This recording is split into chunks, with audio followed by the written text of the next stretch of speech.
Alright everyone, I'm going to go through an article by Lewis Steele, that's in the Mail, and what it says is the inside story of Mohamed Salah's £50 million contract turnaround, how flights to Dubai solve more out than in drama, and what he and his agent really thought of Saudi interests. So that would be Remy Abbas.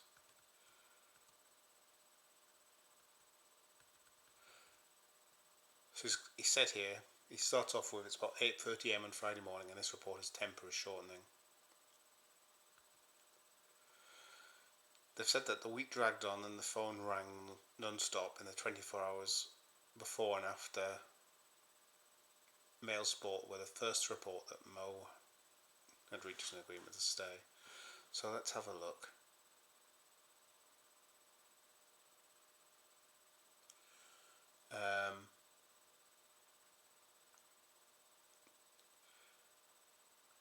Where are we? He's on about roadworks on the approach into Kirby didn't help him, and they were apparently in the wrong lane. And the bit I'm going to go through here, I've actually just watched the video of as well. And he says, until a kind gentleman in a car much nicer than ours, wearing fancy shades with the windows down, invited us into the correct lane. And they said, became apparent that it was on a slot.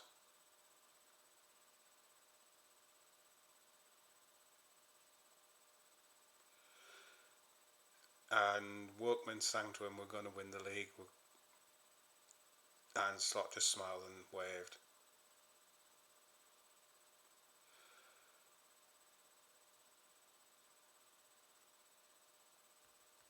And just prior to that, Mo had been confirmed as staying.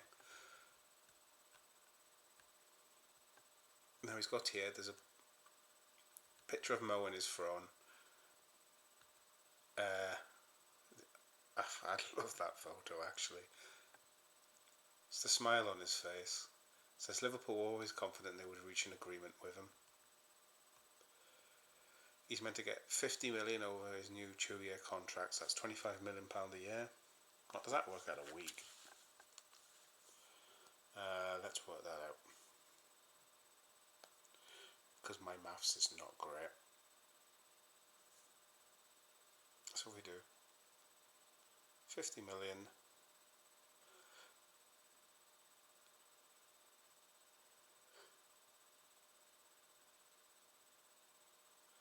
£480,769. Ooh, that is a hefty. I don't know if that's including signing ons and what. And he says, Lewis Steele says here, Slot knew about it long before the official announcement. And he's confirmed that himself today.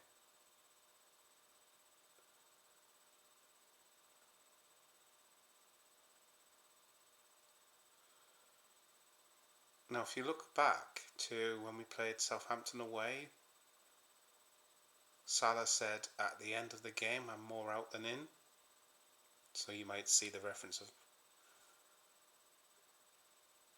claims today of that being referenced.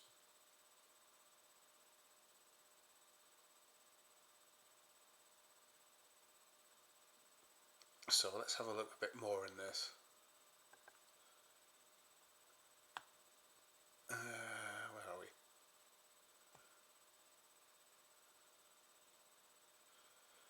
There were whispers about Saudi interest, and those whispers apparently became shouts, and Saudi wanted him as their prime target. And they say here, Mo Salah and Ramy Abbas, that's his agent, they didn't consider it at all.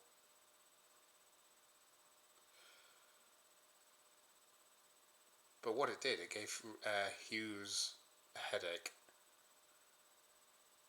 Because Steele claims here, because they knew he didn't want to go there, but Rami Abbas could use it as a tactic in the negotiations. So apparently Richard Hughes flew out to Dubai, which is where Rami Abbas is based, several times. And he says here, after joining from Bournemouth last summer, the sporting director walked into a club with no manager, as Jurgen had gone, no backroom staff, and the core of the team out of contract. And I've just there was a quote here about how we'd spoken to him in his old home for ages.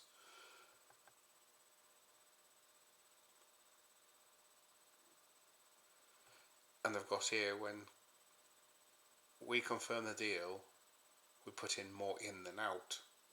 It's twisted the Southampton comments.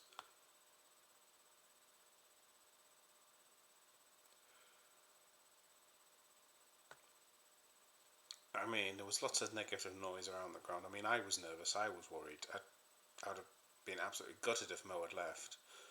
But I did say maybe he should go. But that was, I said that at the time, that should be on the premise we can't rely on him. We need to be able to learn to spread the output around the players. And without Mo, they're forced to do that. I want Mo to stay, but I don't want him to be burdened. He needs support. And I said, everybody around the club was calm. And they say, yes, it's gone on more than desired, but these are complex talks.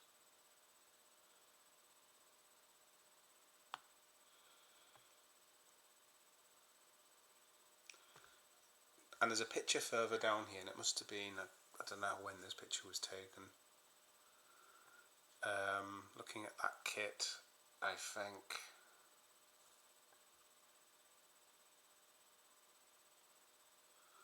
Oh, what kit is that?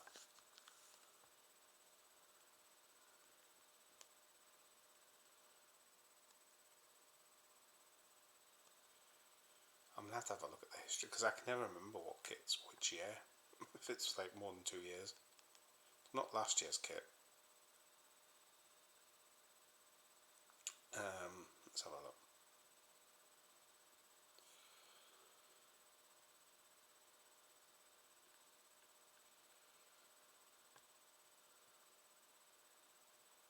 Oh, this is a good site for the kit.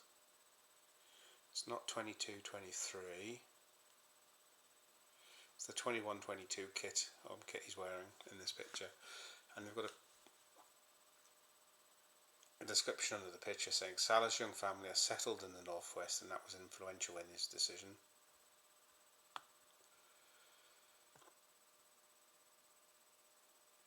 And there's pictures of him and his family at Christmas.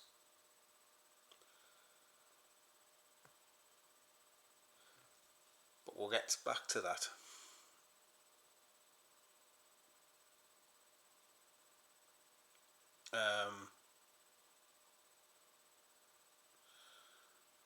So we've got over the course of the 2-year contract, he's set to pocket at least 50 million or 25 million a season. That's not just wages, it says, with many add-ons and bonuses, making it hard to put a definite figure on his weekly take-home. But it wouldn't have matched what the Saudis were going to offer him, so he had more money to go to Saudi. But he's put the club, which is a home to him and his family, first.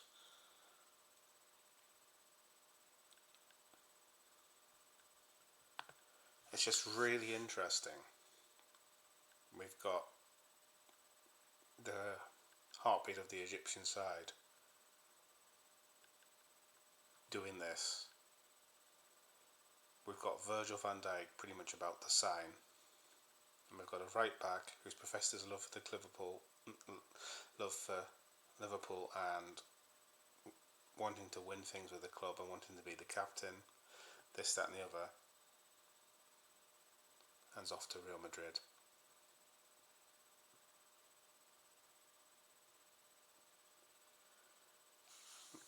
makes me think, makes you wonder.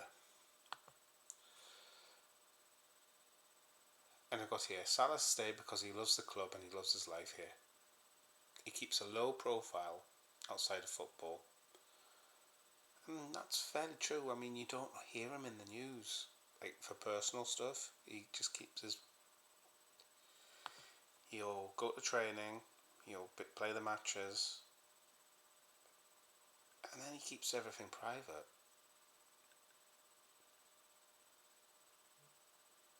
There's no noise about him. And it's just calm. And I think there's a huge majority of footballers, or any sporting professionals for that matter, or celebrities in general, could take a lot from this and learn a lot from Mo Salah. I really do. It says here, he keeps, as I said, he keeps low profile out of football, but his family, that's his wife Maggie, and his daughters Maka and Kyan, are settled in the northwest and influential in his decision to stay on.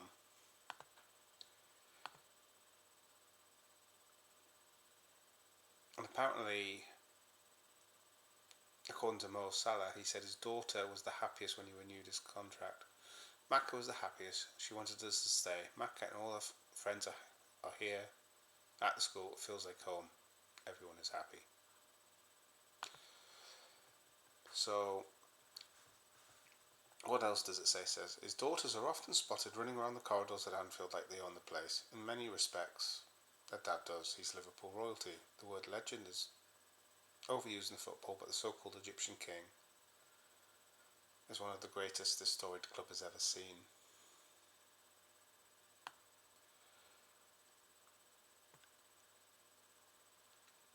So it looks like family has kept him at the club. His life at Liverpool has kept him at the club. He could have gone for more money, but he's put a settled family life first. And we hear this, and then people had a go at Zubamendi for not choosing to go to Liverpool, and he's put his family first, his lifestyle where he is first, where he's settled, his home.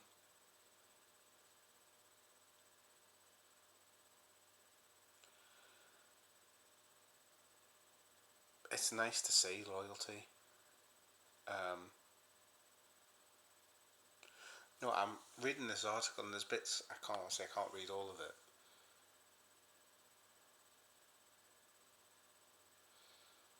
And I'm reading this and I've got a bit more respect for Mo. That's just something.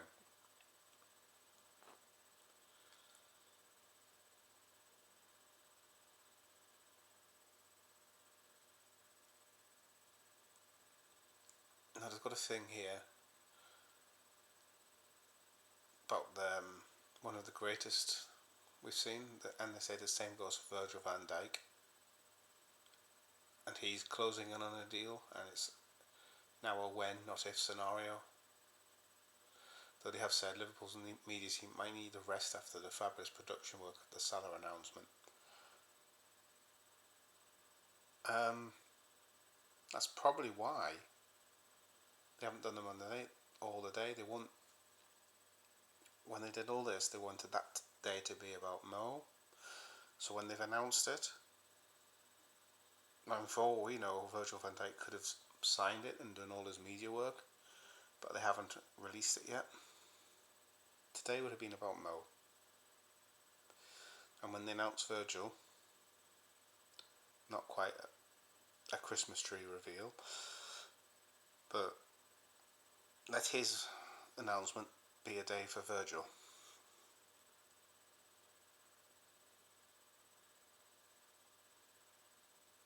It says here they've snuck around Anfield after sundown to take spectacular snaps, and knowing about the watch he was wearing that's worth $750,000.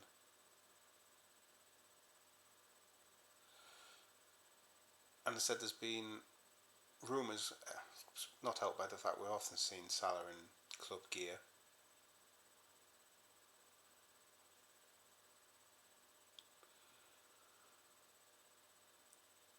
And they're on about Slot's going to celebrate by watching the Masters golf and said we play West Ham on Sunday.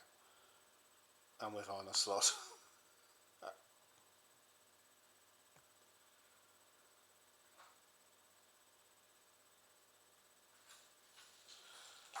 One young player who's featured to the first team several times was heard asking Virgil next, a question fans also immediately turned to. Soon, folks, soon.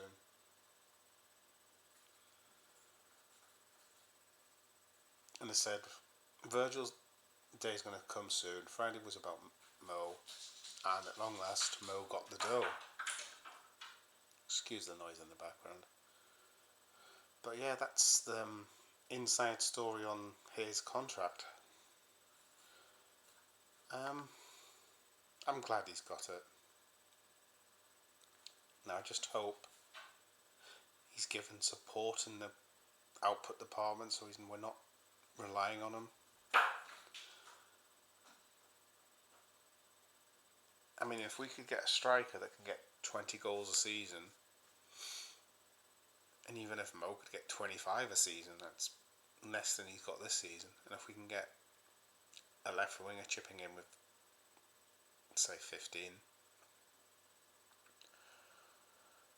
we will be contending for honours next year, no doubt. We've got a strong spine now. It's just fleshing that spine out. But that is where Richard Hughes and the summer transfer window are going to be crucial. But yeah, I just wanted to break down this story on Mo's contract, alright? Thank you very much. Take care. I'll speak to you all soon.